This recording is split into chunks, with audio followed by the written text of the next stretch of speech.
আমি যদি না খাই মাদক আমার কাছে কে বিক্রি করবে? তুমি যদি মাদক না খাও তোমাকে কে জোর করে খাওয়াবে? তুমি নিজে খাচ্ছ বলেই তো সরকার বিপাকে পড়ছে, প্রশাসনের হ্যারাস হচ্ছে, মাদক চোরাচালান কারবারি যারা করছে এরা লাইফ পেয়ে যাচ্ছে। তুমি খাচ্ছ কেন?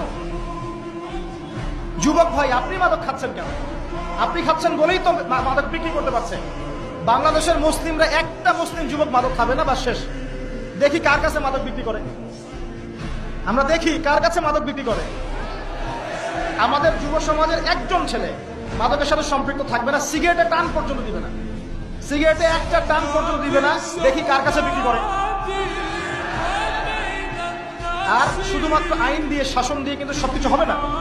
মানুষের ভিতরটা পরিবর্তন না করতে পারলে, আল্লাহর ভয় না ঢুকলে মানুষ এগুলো ছাড়বে না। কিন্তু দেখবেন অনেক মাদকাসক্ত মানুষ কোরআনের হাফেজ হয়ে গেছে, তওবা করে আল্লাহর ওলি হয়ে গেছে। কিভাবে হলো?